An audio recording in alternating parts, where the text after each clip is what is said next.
Okay, here we are.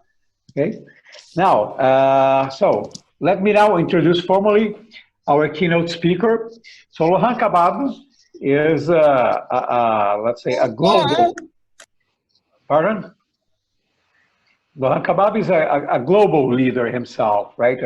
He has lived in 5 countries, has worked for multinationals, and recently he, let's say, quit what some would call a dream job. So Lohan's last position, corporate position, was as the CFO of Louis Vuitton South America. So let's see how Lohan made that decision and how that can help us, how his experience can help us make difficult decisions and move on informed. So Lohan, it's a great pleasure to have you with us again, and thank you. Okay, so over to you, Lohan. Thank you so much, Professor Jorge, and all the team for FGV to host me again today. And I appreciate everyone who's participating. And I will, hopefully I'll be able to serve you well with the content of this webinar.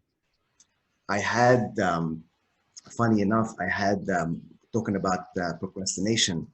I had 14 days to plan and to work on this webinar. So I thought, from a spirit of forward planning, I would have 3 hours per day to actually perform some work to complete this webinar, so I can arrive on the 14th day, which is today, really kind of easily prepared and comfortable. That was the plan. Now, in reality, what ended up happening is, obviously, I had crammed everything in the last 3 days. So the reality is that everyone get to procrastinate. I crammed everything in the last 3 days, and everything has to be rushed. I'm kind of half joking, but part of it is the reality as well. So what do we know about procrastination? And I would encourage you in this talk, because I'm going to try to make it as interactive as possible. And at the end of this talk, if everyone can have their microphone on mute right now, and at the end of this talk, I will perhaps, I will be interacting with yourselves, and perhaps during the talk as well. And potentially I'll be asking for some volunteers who would like to come forward with a topic that they are procrastinating on, and we can talk and potentially do an intervention on that. So what do we know about procrastination, ladies and gentlemen? Basically, an evolution, analysis that have been done, they say that from 1978 until 2019, procrastination have grown by 6 times, which is 600%. What we see in orange, well, the whole column, 95% of the population today in 2019 are procrastinators, whereas 30% are chronic procrastinator. What do I mean by a chronic procrastinator? A chronic procrastinator is someone who is constantly procrastinating on everything they do. It almost becomes a disease. Like if they're going to be going and having some water, they're going to procrastinate on that, so to speak. Whereas before, in 1978, it was only 5%. 1 out of 5 people procrastinate so badly that it can actually start impacting their jobs, their relationships, and even potentially their health. Also, 40% of the procrastinator get to struggle financially as well. And there was a study that was done on procrastination, taking 2,700 participants, asking them how much procrastination is impacting their happiness. 46% of these participants said, indeed, procrastination does impact my happiness. Whereas 18% of these participants, they believe that it has an extreme effect on their happiness. So all in all, what I'm talking about, that procrastination, ladies and gentlemen, is a serious topic that needs to be addressed. In fact, there are faculties and research centers out there that are solely specialized in learning and studying procrastination. So we can see that it has clearly some mental and physical effect on us, obviously. So how does it work? What's the anatomy of the procrastination? A lot of research, ladies and gentlemen, have shown that procrastination essentially is related to an emotion, and it's not obviously a productivity topic or related to laziness. So how does it actually work? You have a task, and you can think about this as I'm talking about that, but try to focus on the bigger task, you know, the bigger things that you want to achieve in your life, that milestone that you want to achieve in your life. And if that task has some negative emotion attributed to that task, when you think about it, you feel a negative emotion. If you don't feel a negative emotion, then you will go ahead and do the action. And from the action, obviously you get rewarded. On the other hand, if you have a negative emotion, then your brain, your limbic system, your subconscious will be detecting a threat or a potential pain. And that's how it would authorize or direct you, your subconscious, to go and procrastinate. When you do procrastinate, which is doing a different thing than this task, obviously, then you will get a positive relief. Once you get that positive relief, ladies and gentlemen, obviously you get the reward. And that's how a habit gets formed. So what is happening here, essentially, you have a task that is causing a negative emotion, and as a result, your brain dictates you to procrastinate. When you procrastinate, you get the reward. So now your brain's saying, when I go procrastinate, I get a reward. And that's eventually how procrastination becomes a habit. And studies have shown that it is actually a habit that we have in us. But like any habit, a habit could be broken. And what I want to talk to you today is about tools and ways of how could you break this habit, ladies and gentlemen. And this is something that worked for me and for other people, obviously. Now, to talk about the cycle that I want to talk about here that can help you to overcome procrastination. The first step of the cycle, and here you will notice that the cycle has that red dotted line, and anything below that red dotted line in the process of that cycle is going to be the inner work that you have to do on yourself. And this cycle is not a circle, it's not a vicious circle, it's actually is a spiral where you are looking top down on it. So it's an evolution, growing, you know, up further and further. So the first step is to clarify. What do I mean by that? Here, I'm going to take you to a previous talk that I had where I was talking about fear. And if anyone wants to refer to that talk, they can scan this barcode that will take you directly to that talk at some point. But what do I mean by fear, and why am I talking about fear here? Research have shown beneath each of these negative emotion that is associated with the procrastination, the underlying factor is fear there. And all of us live in our life in a comfortable place, ladies and gentlemen. It's a place where you are operating in the status quo, you know what you are doing, you're in control, in the flow, and you're just going on auto mode, so to speak, all the time. And then you get a desire.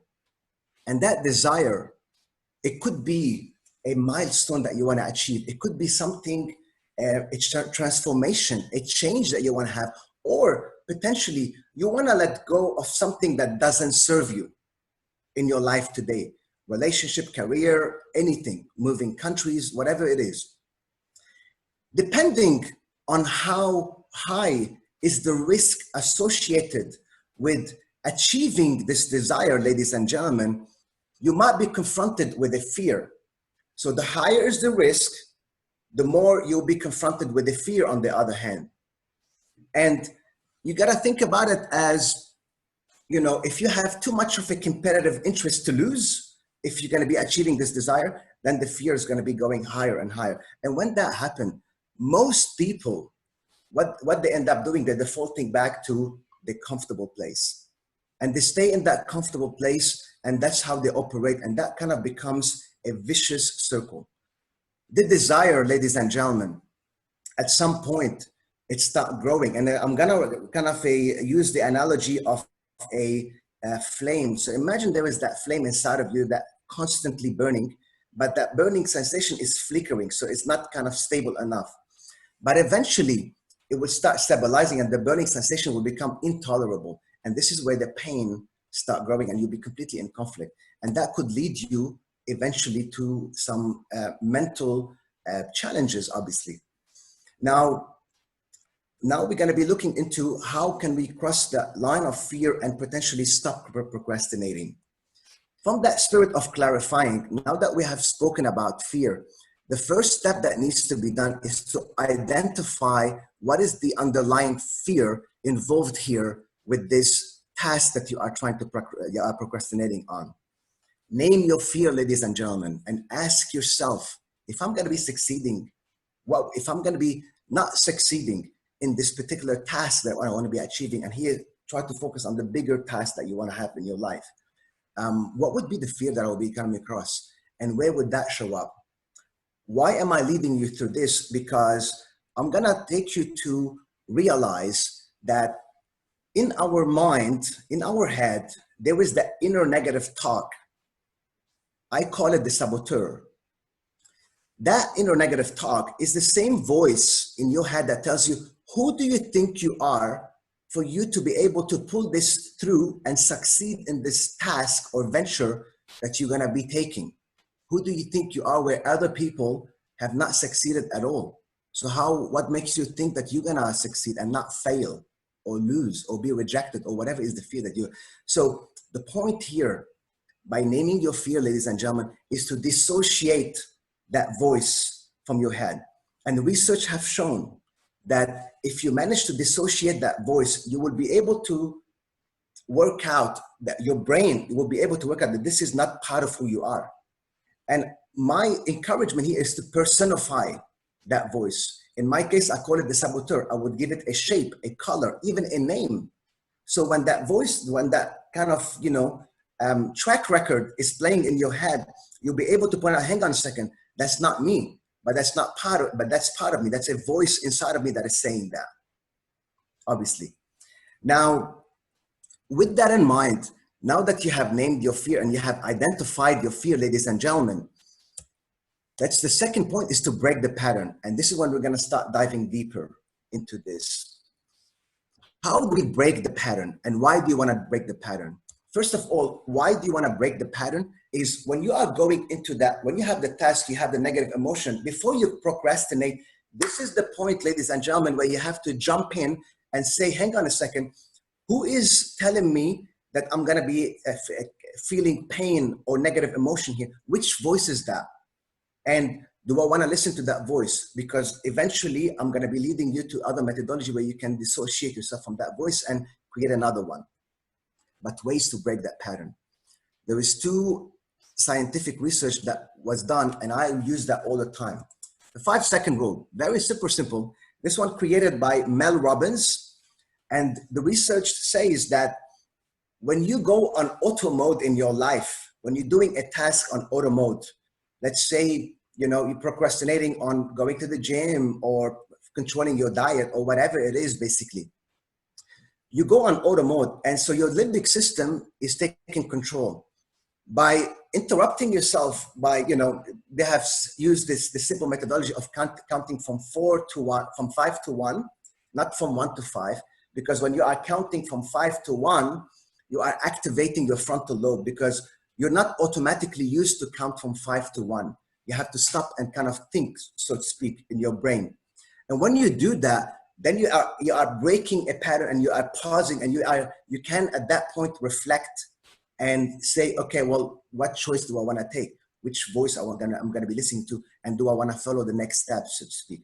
The next breaking pattern methodology that I also use, and that's something I have also used in my last talk, which was related to thinking out of the box. And if you want to refer to that talk, you can scan this barcode as well. And here I'm talking about the non-value add quadrant. This has been derived from the work of Stephen Covey and the 7 Habits of Highly Effective People. obviously a business book that was created years and years and years ago. So he talks about this is a picture basically of your average week.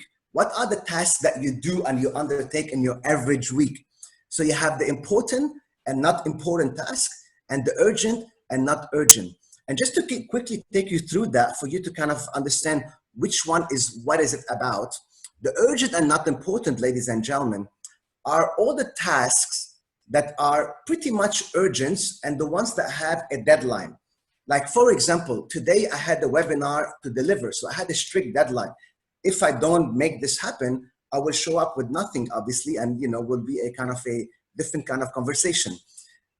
Also, the crisis is, God forbid, there is an accident, you have to deal with some medical situation or any kind of crisis. The urgent, not important, ladies and gentlemen, are your chores, your mundane routine tasks that you do on a weekly basis, your cleaning, your shopping, your paying your taxes, and so on.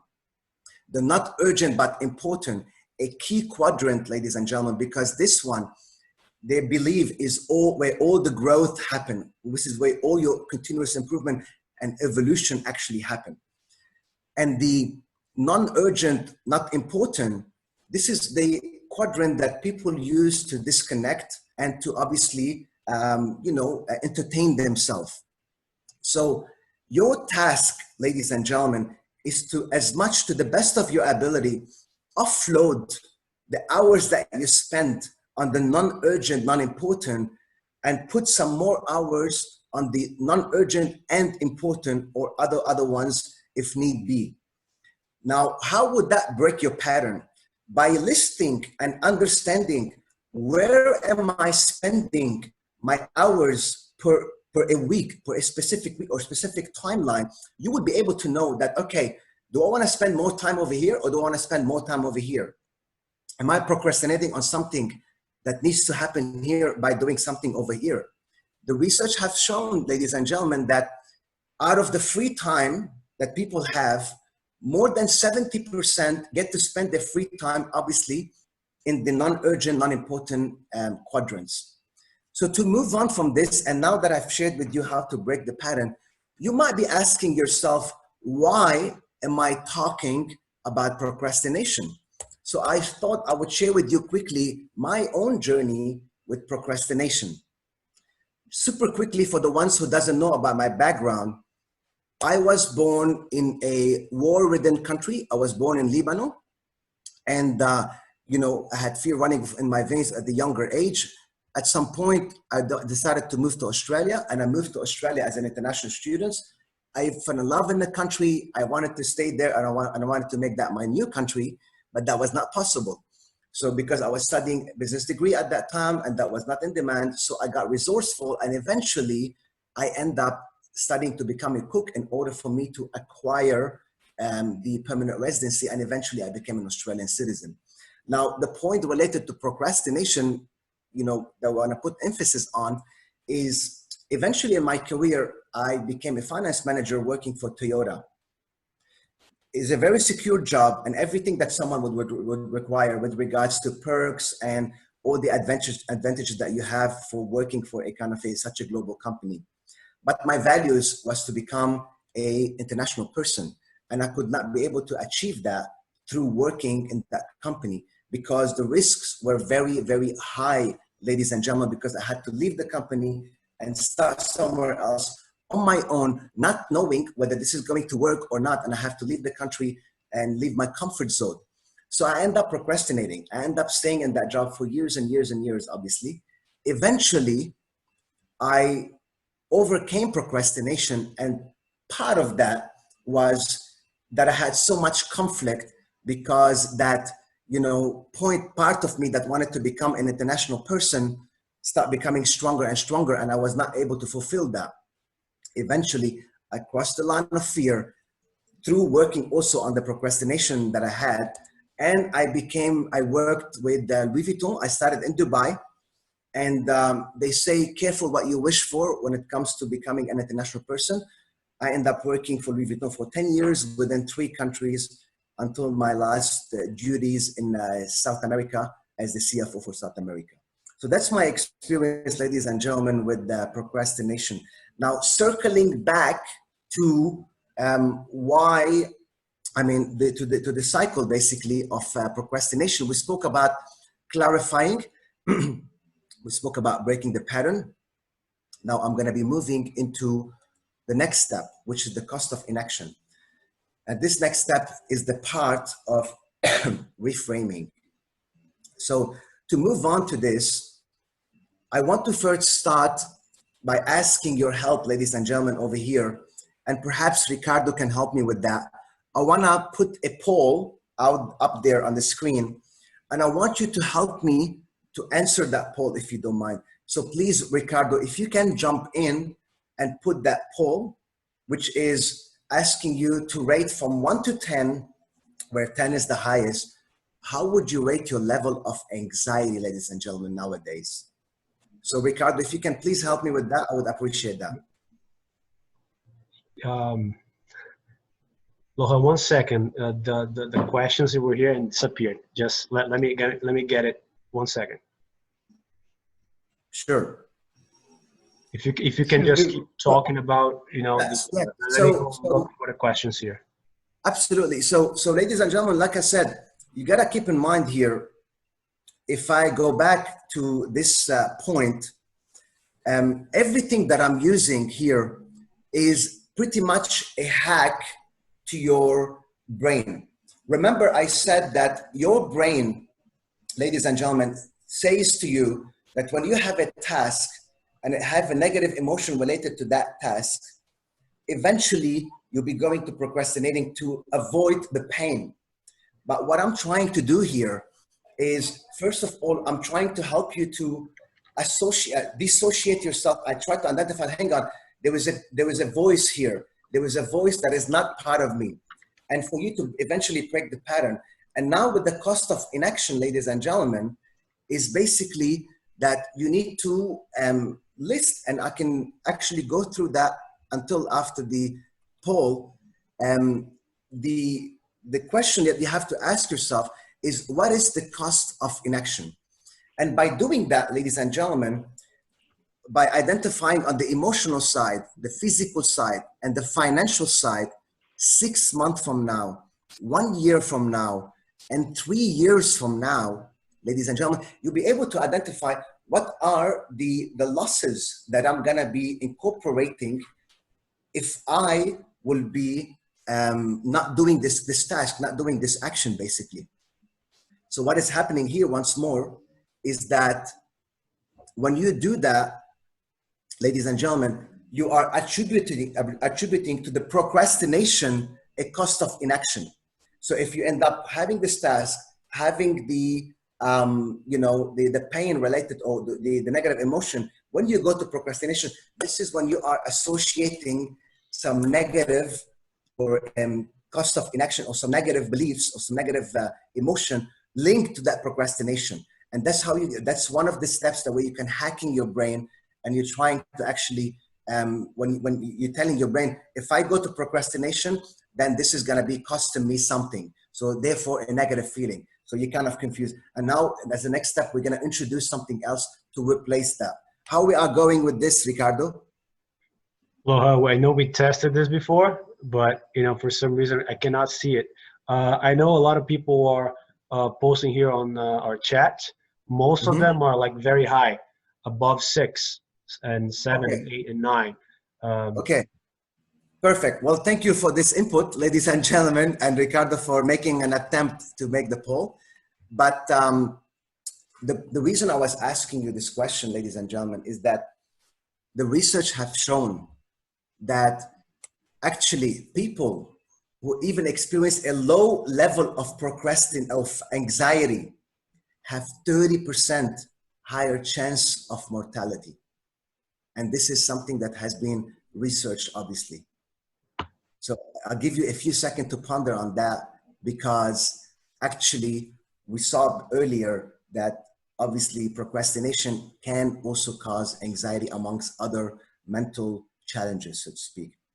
So we spoke about the cost of inaction, and now you know that by identifying and listing these cost of inactions, ladies and gentlemen, on the emotional, physical, and the financial side. 6 months, 1 year from now, 2 years, you are already kind of introducing a new information to your brain that's going to be hacking the part where your brain is going to procrastination. Because if you go to procrastination, you're going to receive the cost of inaction. So moving on from here, I want to talk about the next thing, which is the negative belief system. Ladies and gentlemen, what's the negative belief system? The negative belief system, or any belief system that we have, is a result of our past experience. So the belief system that we have incorporated with us in our subconscious today is a result of our previous experiences. But the one thing, so pretty much, if you have a negative belief system, it means it's coming from a bad past experience. It could be even a traumatic experience. If you have a positive belief system, hopefully everyone does, it will be coming from a positive past experience. But the point that I want to bring forward here, ladies and gentlemen, put on the table, that your beliefs, your past experience, or your past does not equal your present. Your past does not equal your present and does not define your future. You cannot move forward in your life, in your future, being held up by your past. You cannot move forward in your future looking at the rear view mirror of your past all the time, because you will be controlled by that voice, that inner negative thought, that saboteur that is constantly going to be bringing you down and not enabling you to move forward. I had my share with this, and my experience, which I'm going to be sharing it in the form of a story here, if I may. So when I used to work at Toyota, on the second day of each month used to be the closing meeting. They call it flash meeting. That was a meeting that used to happen between 3 cities. I was based in Sydney, then Melbourne, and Nagoya in Japan. We were almost 120 people from the finance department. That day, I was supposed to be explaining some variances on the stock that I had no idea what's the cause of that variance. So I thought I could show up to the meeting and I could improvise to the best of my ability. Little do I know, when you are talking to professionals, they can detect, obviously, whether you know what you're talking or not. I showed up to the meeting, my turn came to start presenting. And obviously everyone picked up that, I wasn't clear on what I'm talking about. And the more vague my explanation was, the more people were challenging me. And that's unfortunately Murphy's Law, right? Even the people that normally does not even say a word in that meeting decide to speak and say something and challenge me on that meeting. After my turn ended to speak and the city, Melbourne, started talking, I leaned back on my chair and I was furious and frustrated. And, on an automatic response from my brain, I started, I started really reflecting loudly, vocally, that how frustrated I was. And I started cursing even the people that normally never interact, and they got to interact. Until all of a sudden I realized that the microphone was not off. Everyone in that meeting, 120 people of them, they all heard me. So imagine yourself, ladies and gentlemen, in this situation. This is when my negative belief system of me being an imposter have showed up. So since that moment, and I want you to put yourself in my shoes then, every time, you might be wondering what happened after that. Well, what ended up happening is that I simply stood up, walked out of the room and went for a walk, and this topic was never brought up again. But that topic, and perhaps other topics, was in my mind all the time, and it was haunting me.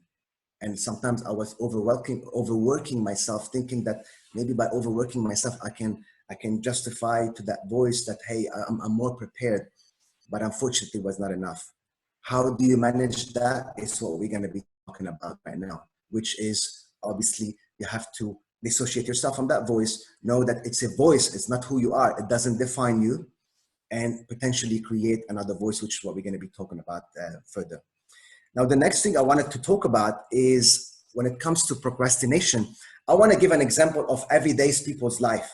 And that's something that I always like to do in my presentations. So here, I'm going to share with you an example of procrastination related to a colleague of mine, ex-colleague of mine, Christine Elbacht. She used to work in LVMH as well. She was the managing director of the Middle East region for the perfume and cosmetic division. Christine, like many capable professionals, corporate professionals, she had this aspiration, and she had a lot of, kind of a intensity to grow forward and further in her career. So she kept on climbing the career ladder and then plateauing, and then climbing the career ladder and then plateauing, and so on and so forth. And she kept on following that pattern of climbing the career ladder and plateauing again.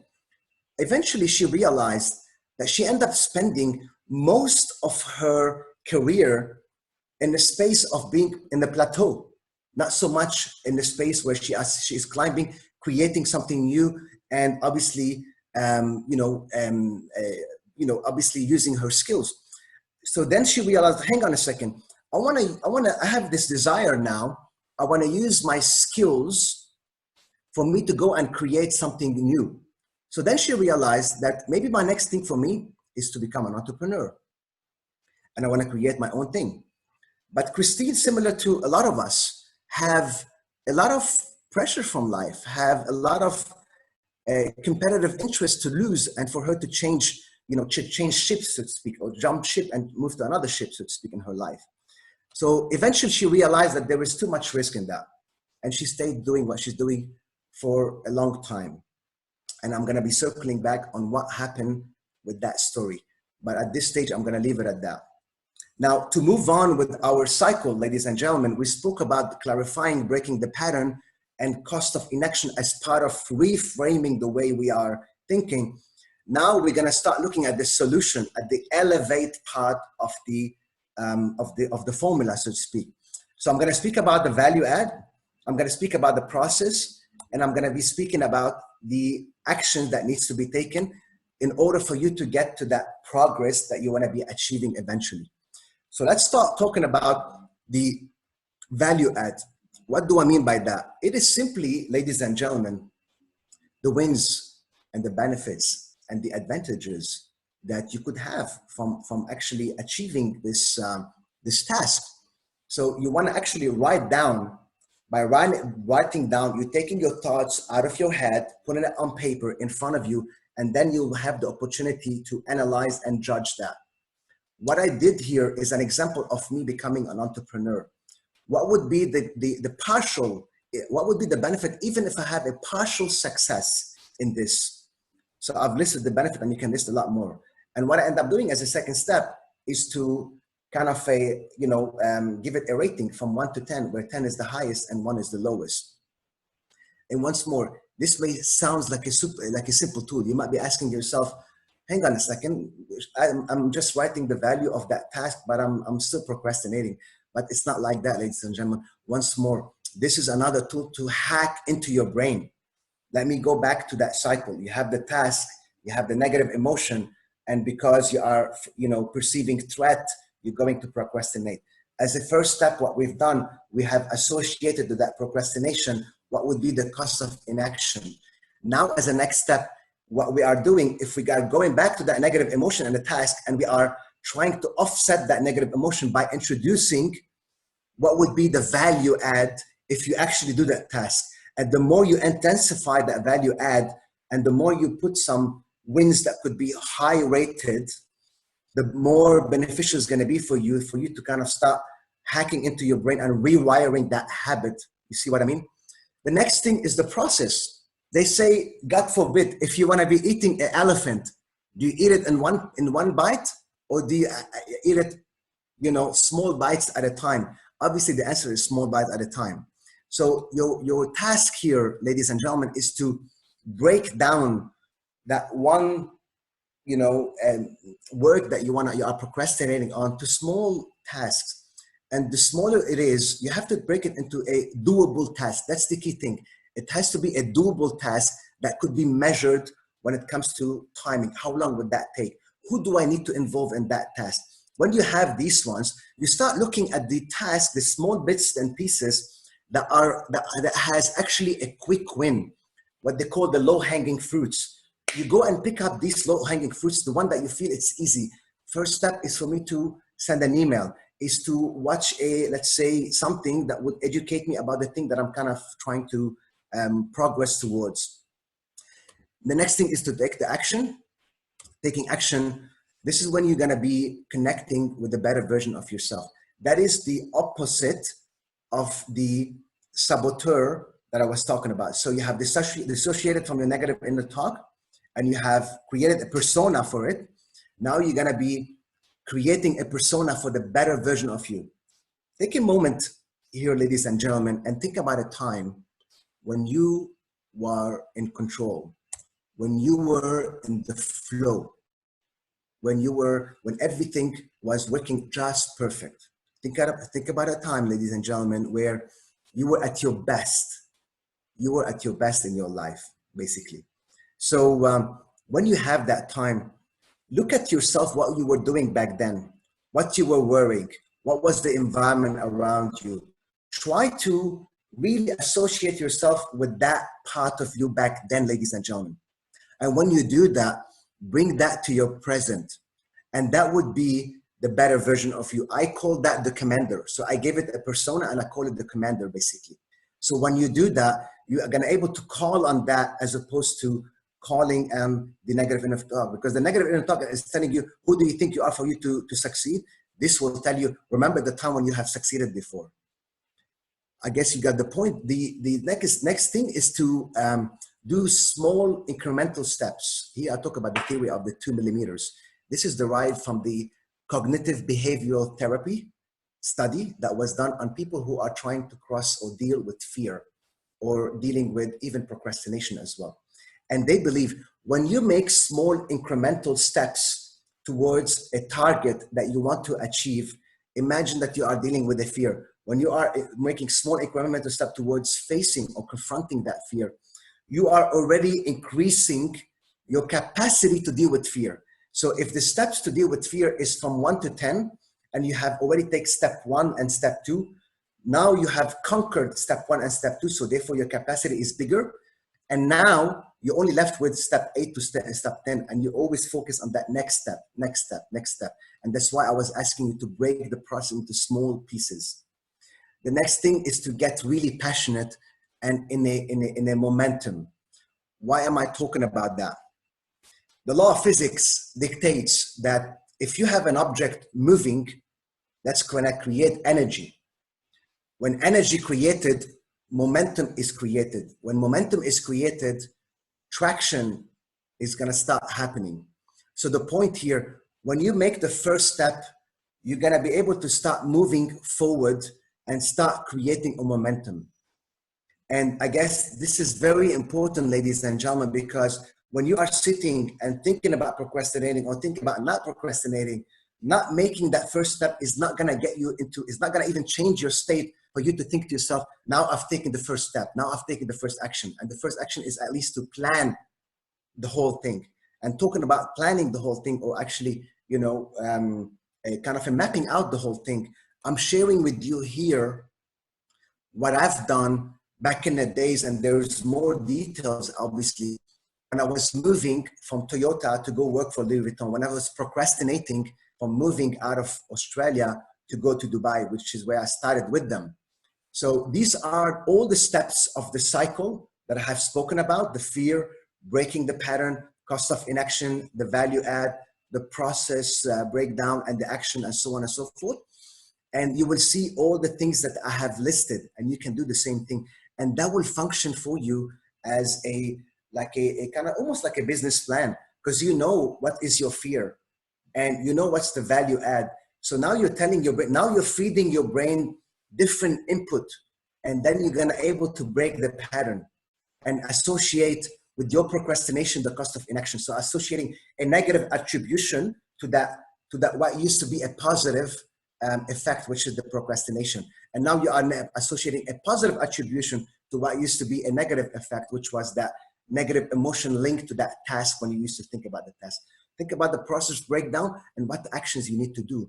And obviously for that small pieces that you have broken down, you want to create some deadlines to it and try to assign it to the calendar. So instead of procrastinating to something that doesn't have a deadline, so you don't have that pressure, you can put that sort of kind of gentle pressure towards you.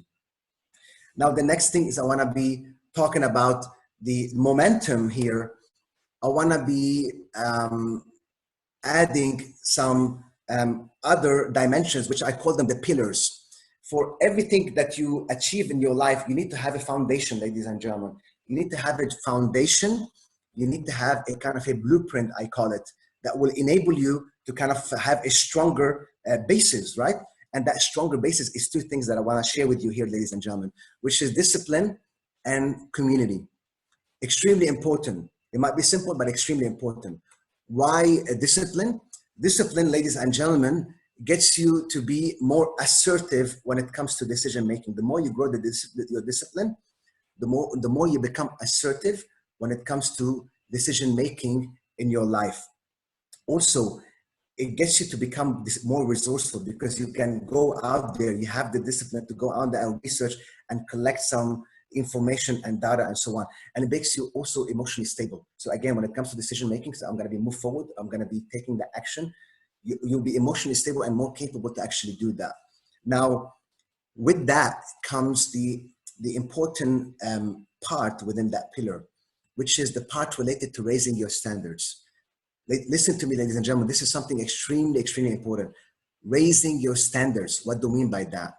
Let's take an example. I want to go to the gym every day, but today, for example, it's a should for me. I should go to the gym. I know I should go to the gym, but whether I make it or not, that's another thing. But when that should becomes in your mind, in your subconscious, become a desire, become a burning desire, then this should become a must. I must go to the gym. This is my new standards. I'm elevating my standards. It is no longer negotiable that I would not go to the gym, so to speak. And that's what happen basically when you obviously strengthen your discipline. One tool that I use, and there is many that I can share with you eventually to strengthen my discipline, I call it the 30-day challenge.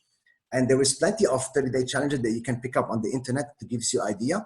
Why do I do it on paper? Not because I'm archaic, because the visual paper gives you an indication that you have a chain here that is being created, that you're not breaking it, hopefully.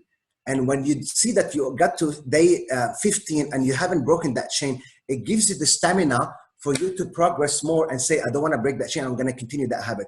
They say it takes 21 days to form a habit, and I stretched it to become 30 days. So a lot of the time, you'll be surprised, I end up building a habit that became part of me because of that 30-day challenge. I do it every other month so I can give obviously my subconscious a break. Community, I've always said that you are the average of the 5 people that are closer to you. I'm going to say it again. You are the average of the 5 people that are closest to you. Their mindset, the way they think, the way they operate, everything to do with their character, you're going to become a copy of them. Where is that coming from? Behind the theory of the mirror neurons, which is another topic we can talk about. But when you connect with a community that gets you, that understand what you want to do, how you want to move forward in your life, and what are the things that you want to achieve in your life, it becomes very important because they can support you. They can support you with your procrastination. They can not only support you, if some of these people of the community have done the thing that you are trying to do, you want to become an entrepreneur, they have done that thing. Eventually, you can imitate them and you can learn from them. So it's extremely important for you to separate yourself. Have the right pillar of having the community around you. Circling back on our story with our friend Christine from LVMH, after years of contemplating and procrastinating and climbing the career ladder and plateauing and spending most of her career in the plateau domain, basically, eventually the pain had increased enough that she decided to tip the scale. And by tipping the scale, And here is an interesting learning for you, ladies and gentlemen. The one thing that is important with her experience when I was interviewing Christine for this talk, and I know her as well from her experience, is that when she wanted to become an entrepreneur, perhaps she had zero idea what she wanted to do. What is it that she's gonna do? And that's something for you to think about. It hasn't started to come to life, the idea in her head. Listen to this, ladies and gentlemen. It has not started to come to life until she started to take some actions. Actions to do what? She had no idea. So what she did is she started researching out there. She had interest, she followed her interest. She had interest in food and beverage business. So whether restaurants or patisserie or anything to do with food and beverage. She started from there to understand the market. And then she had interest in creating her own brand from scratch, something that has never existed before. And she started, what's the market is offering? And researching and asking question more and talking to people and actions and action and action. Eventually, lo and behold, ladies and gentlemen, Christine today, she's an entrepreneur. She has created her own brand. It's called Peanut Butter Bar. It's the only peanut butter bar in the world that have peanuts running on a tap the whole day. And it's a diner style. It's in Sydney. And now she's moving into becoming a franchise, and she's moving into other countries in the world, namely North America, and eventually perhaps even South America. So you get to try the peanut butter cakes and food that she would be incorporating. So once more, how did she achieve that? By taking the first step, that first step of starting to research, but that first step of actually taking some actions towards something that she didn't know where she's going, but she knew that she had to do something. So it took her almost more than a year of researching and taking many steps until she got to a stage where, hang on, I've got an idea what I'm gonna do. I've got the next steps lined up, basically. And that's when she quitted and she ended up opening her own business, so to speak. And guess what? Even when she opened her own business, today her business doesn't look the same as when she opened it. And it's only been it's been 4 years almost now, but it has changed, almost tremendously changed, which means that even if you start a business, and that's another topic related to entrepreneurship, even if you start something, it doesn't mean it's going to be the same within the next few years. It's part of the growth, it's part of the learning, so to speak, ladies and gentlemen. So last but not least, ladies and gentlemen, I wanted to share with you here a kind of a tool that you can take away. You can even take a snapshot of this screen of the do's and the don'ts for this, for the procrastination. It's kind of a summary of what we have spoken about. So for the do's, quickly to run through that, you want to connect to the better version of yourself. You want to connect to the best version of yourself, ladies and gentlemen. And that's you want to personify it. You want to make it as tangible as possible for you to connect with it in the future once you are confronted with fear or once you are confronted with any kind of procrastination or a negative emotion related to a specific task. You want to identify which task you are more likely to put off. And these are the ones that you want to be focusing on, knowing that these are the ones that you're going to be procrastinating on most. You want to chunk these tasks to smaller pieces, doable, and they have a timing, they have a deadline, and they have a time how long it will take.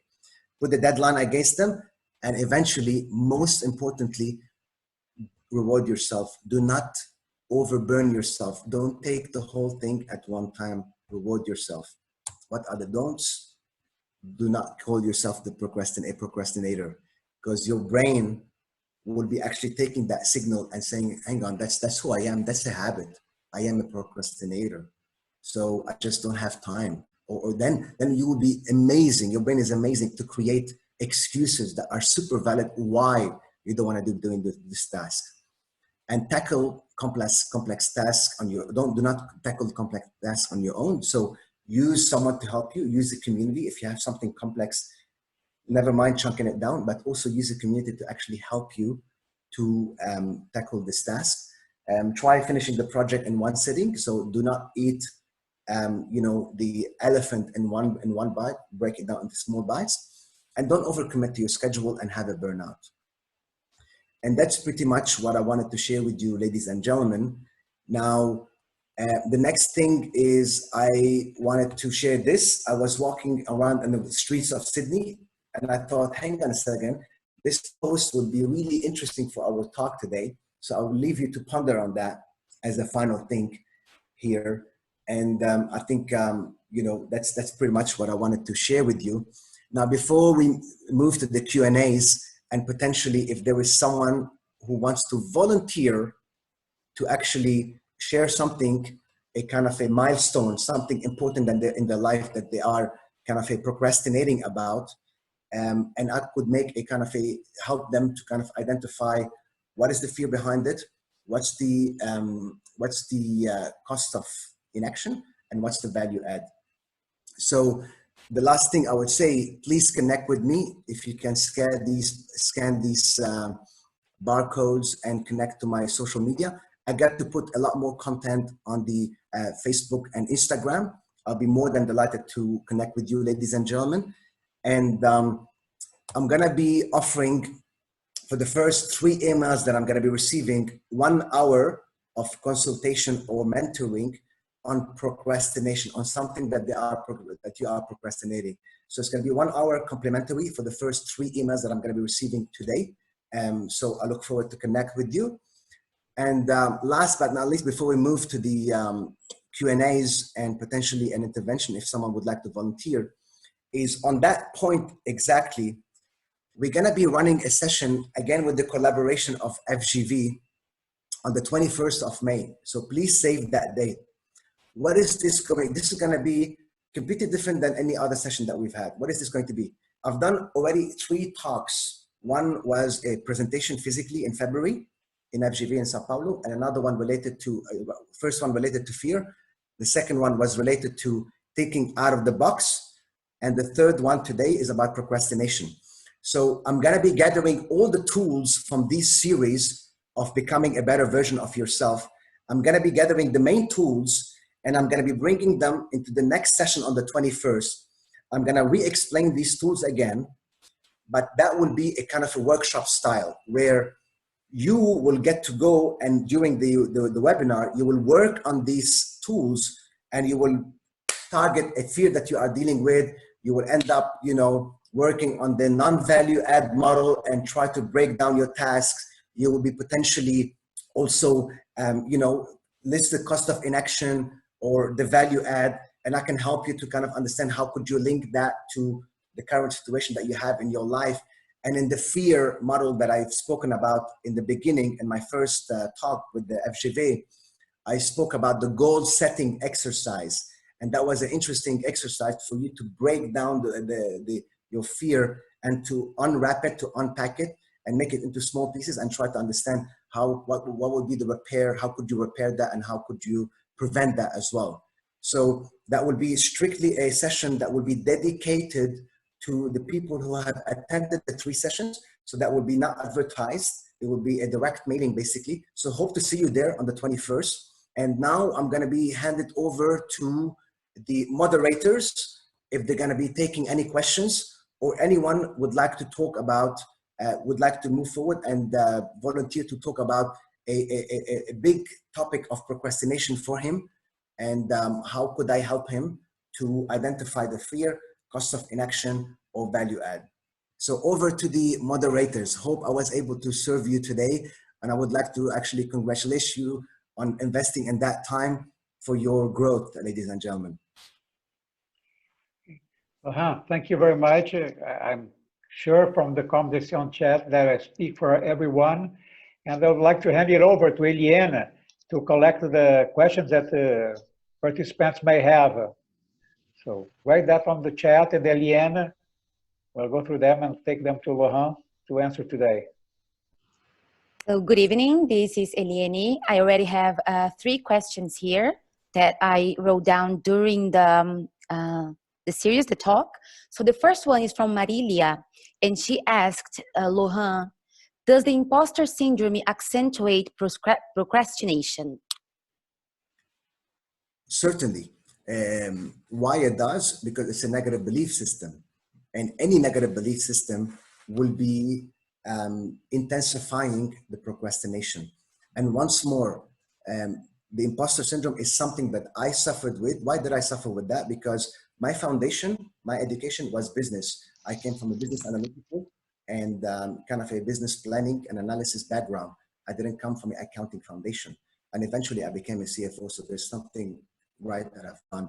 But I was always, when I was dealing with strictly accounting topics, I was always kind of, feeling like an imposter because I didn't know really all the details, but I had people who know what they were doing.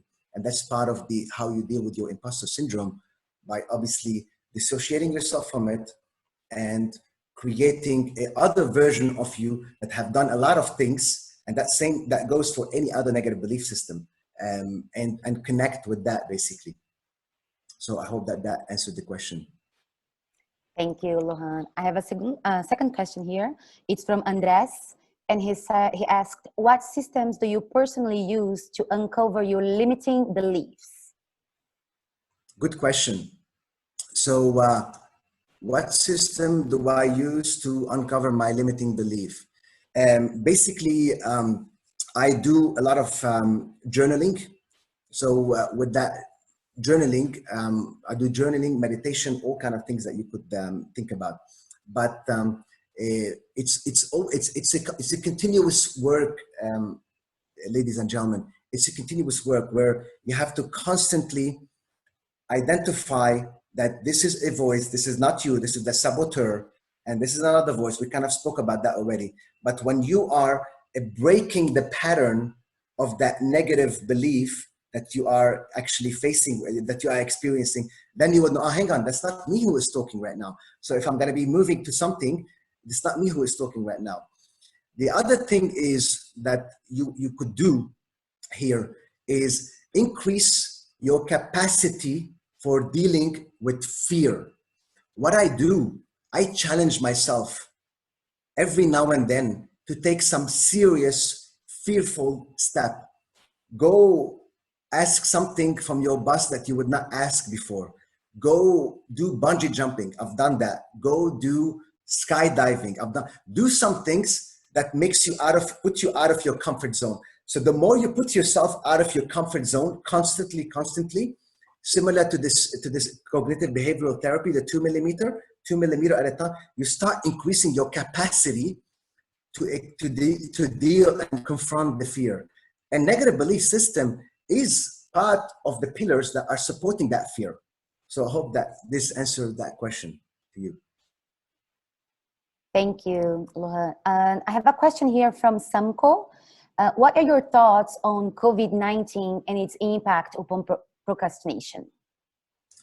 Well, it's the COVID-19 to me was the moment of truth, is the moment of truth, because this is the time where everyone is obliged to be in confinement, where they are obliged to go within themselves, is obliged to actually spend time more likely than not on your own.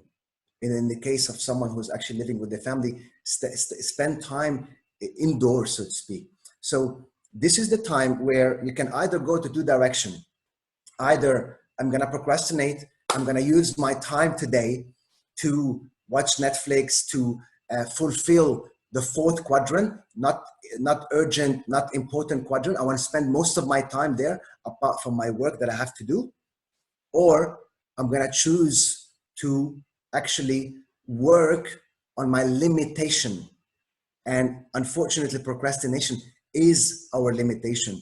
And first of all, whoever asked that question, I can tell you already that you're going to the right direction by you investing yourself in attending the seminar and being curious to learn about that. That is one of your first steps. That is a momentum already. Maybe after that, you want to go and pick up a book, or you want to watch something, or you want to do whatever you want to do after that.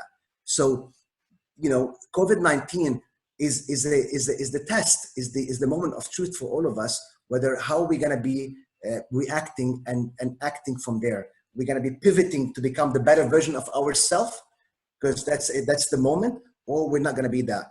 Another thing I wanted to kind of share about this, that during the COVID-19, there are a lot of people are talking about it's the same thing as the global financial crisis. And during the global financial crisis, a lot of the big companies that we are hearing about and that we know about, they have started during the financial crisis. So I'm talking about Airbnb, I'm talking about Uber, and all these kind of large tech companies. Most of them started on the back of the financial crisis. So do you want to spend that time in confinement working on your big thing, on your next side hustle, or you want to spend it in that not important and not urgent and not important cycle? Thank you, Lohan. A question now for Gabriel Silva. As a leader, how do you deal with the procrastination of others within your company? This is a tricky one. Once you, thank you for that question, I think it's very important.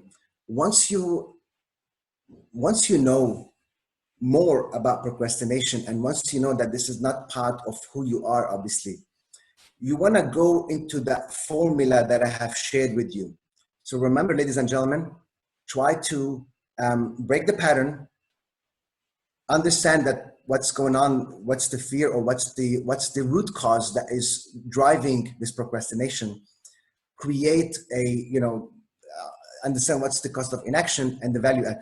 You could do that with your team. You could do that you could be the coach, because you as a leader, one important part of your job is to lead and to coach your team.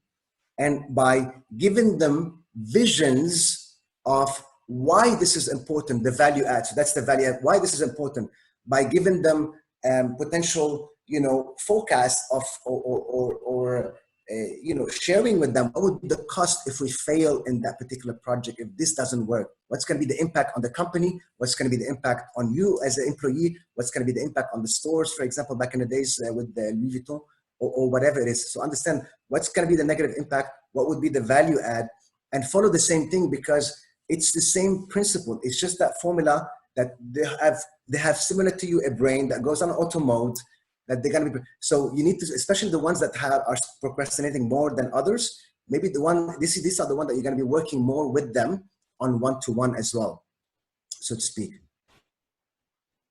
Great. I have now like 4 more questions. So you tell me when to stop, because people are on fire here. So, and they are very interesting questions. How can one stop putting off organizing their physical life, their house, and their digital life, their computer and their phone, and stop collecting belongings? That's from Mark. Can you repeat that? You broke up in the last.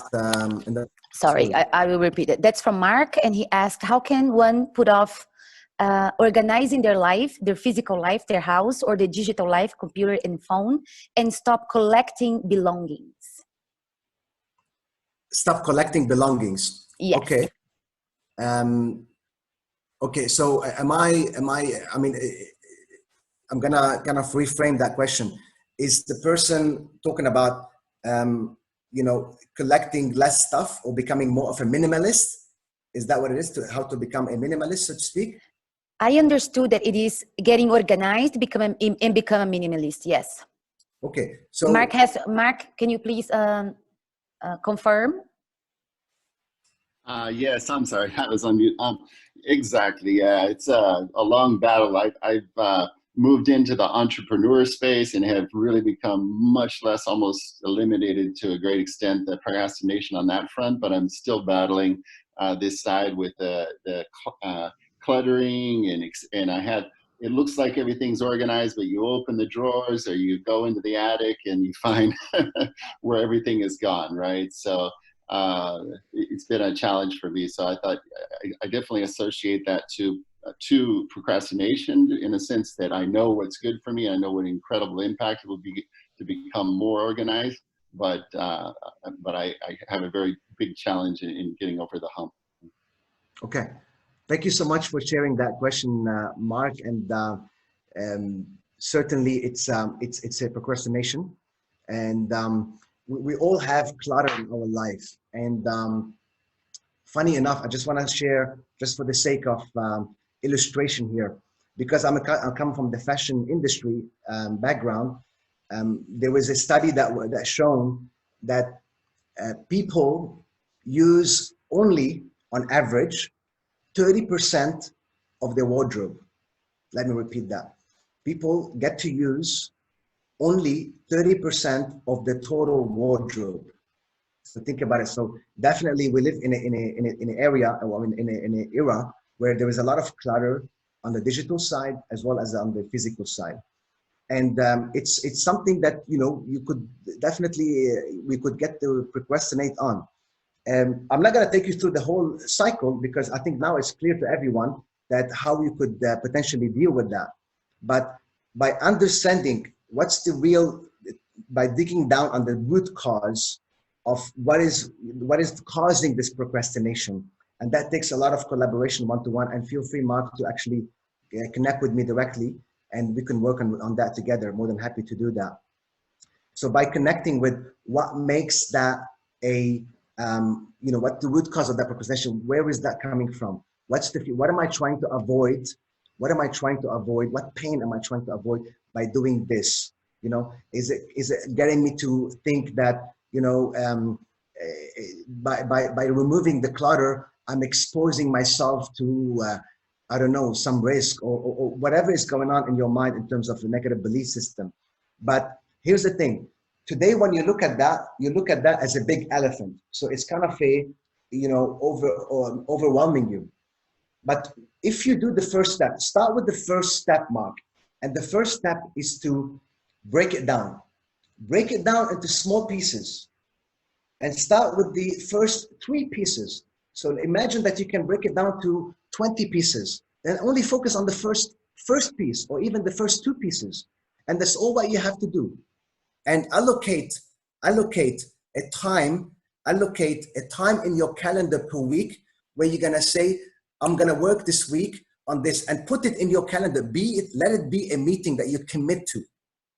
And obviously on the back of that, there is other things that you need to work on, which will come hand in hand in that. Your discipline, that then you need to commit, you know, what's the value in that? What's the cost of inaction? What is the fear? But start by breaking it down into small pieces, by committing yourself, putting it in your calendar, and target the first piece or the second piece, at least in the beginning. And eventually you start moving, the momentum start happening. Because right now we are talking about it, there's no momentum. There is only frustration that is happening inside of you.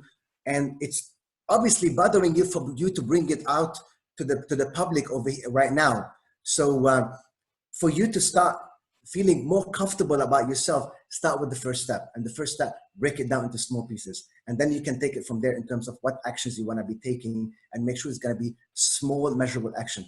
Perhaps you want to make that, and that's another study that was done.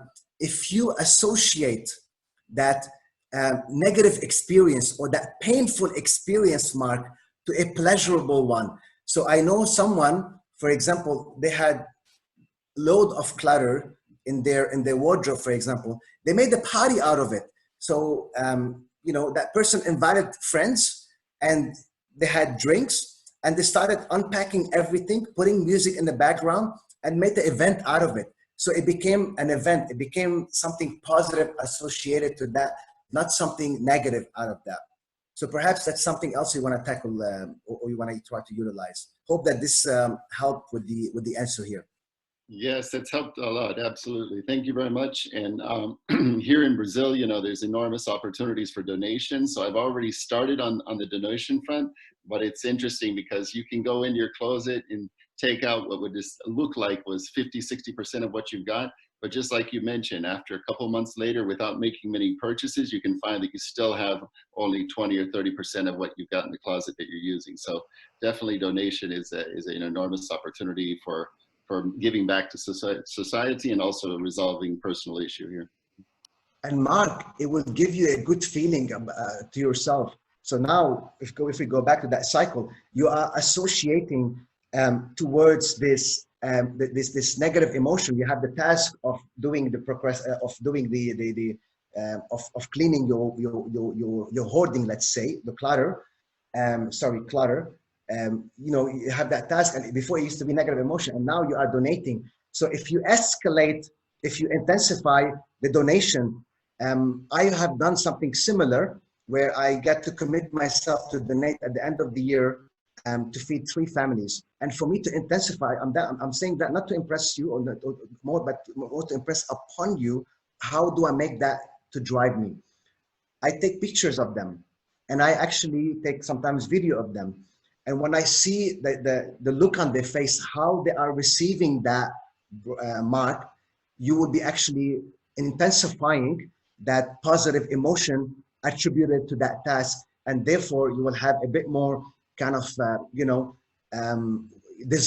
stronger desire to actually go ahead and do that. Fantastic. Thank you very much. Pleasure. Thank you, Luha.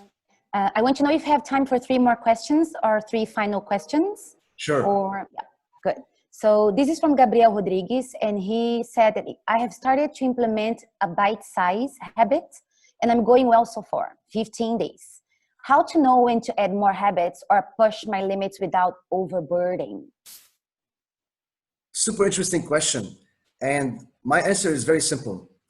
I'm not sure if everyone heard about Tim Ferriss. Tim Ferriss is a podcaster, very famous podcaster, and he's very famous about, kind of self-help and self-improvement, and he got to host a lot of interesting people in his podcast. What he said is that have a sticky note or a post note, have your task for the day lined up on a post-it note. And how do you know that you're not overworking yourself or you're not kind of overwhelming yourself? Do not exceed 1 post-it note worth of content. Do not exceed per day 1 post-it note worth of content. What I do, for example, I have on my phone the notes, and I've created a folder and I call it daily tasks. And every day I have tasks that I have to achieve. And against each task, I go and tick this task basically. And why do I do it on the notes, not on the application? Because I can see the history of all the tasks that I've done. So I have tasks that I've done for the, more than a few years basically.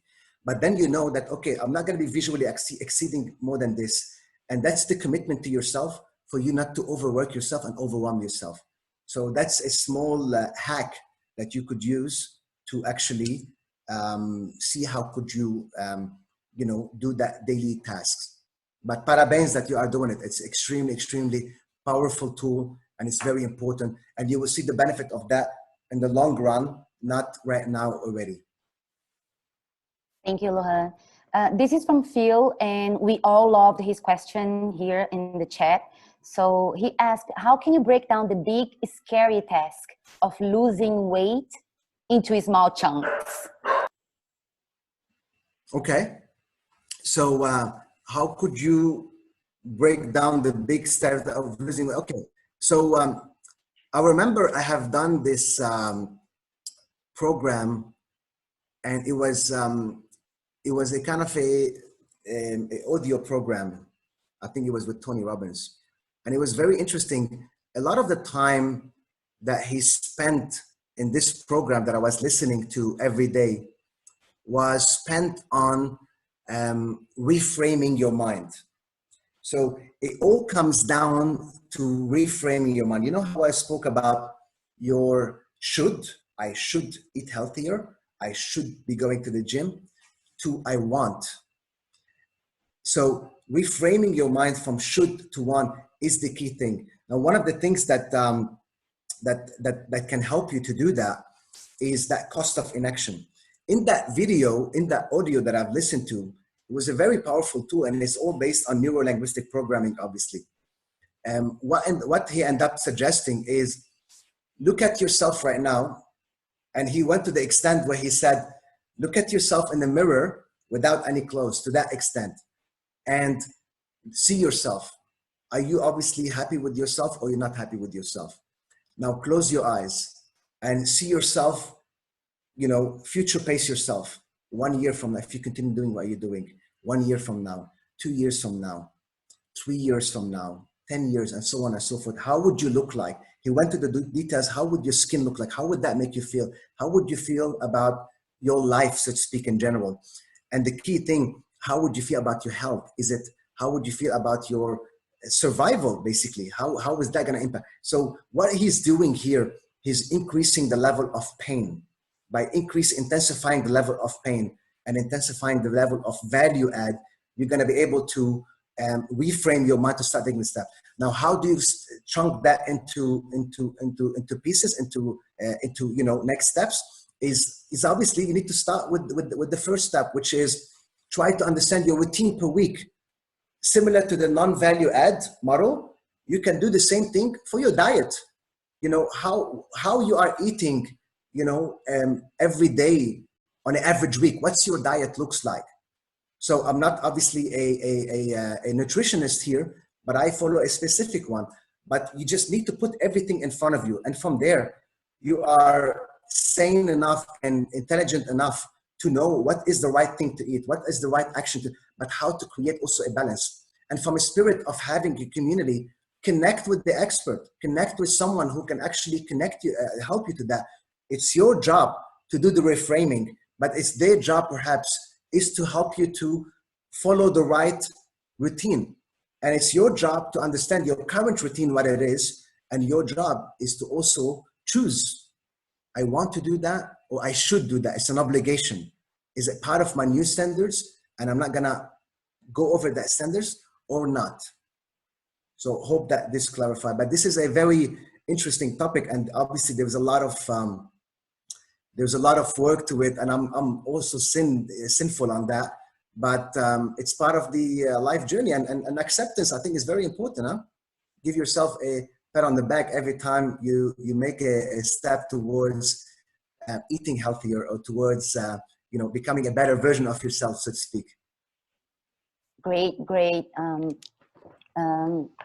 information for us. Thank you, Lohan. The last one is actually a curiosity from everyone. When you talked about that meeting where you didn't know that your microphone was open, and then you started like talking about everyone and renting, what was the aftermath of that? Juliana asked it, and everyone else wanted to know as well.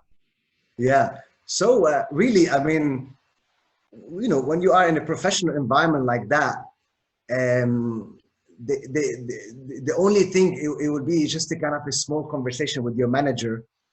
And if the manager is emotionally mature, he or she would understand that there was a reason that this kind of came out. But his duty is for him to give you the message that, you know, I understand that there is a frustration. I understand that where is that coming from? But, you know, in a professional context, this cannot happen. Even if you thought that the microphone was off, we're still with you in the room. We were 3 of us in the room at that time. So obviously it was just a kind of a small talk with my manager where he gave me the feedback. He said, I understand, but at the same time, he said that cannot happen. So make sure that this doesn't happen. But from there on in, and I want you to put yourself, whoever had that either similar circumstance or whoever had this experience of the imposter syndrome, it's always showed up that, okay, what they are saying right now, what they are talking about me, what they are, you know, this is not gonna go from your head until you start doing the work. And the work, associate a new part of you, and do the steps that I've kind of shared with you, ladies and gentlemen. Thank you very much, Lohan. So this is it for our questions. Okay, and perfect. I thank you from all the participants. It was very interesting. I was reading the comments on the chat, and people were really participating and then questioning. And then I think it was a really, really good session tonight. Thank you so much, everyone. Thank you so much, FGV, all the team, Jorge, Ricardo, and yourself, Eleni. Just to kind of highlight that we are recording this session, and I'm gonna put that session up on the internet, on my channel potentially, so they can watch the session, or they can even share that session should they like to. But otherwise, thank you everyone for having me here, and thank you for the opportunity of show up and being able to support you and serve you over here. And congratulations for everyone for their time that they have spent on this. So now over to you, Professor. You are on mute, I think. Thank you, Lohan. Thank you. Thank you very much. Great speak again, good talk again, right? And let me inform that on the 21st,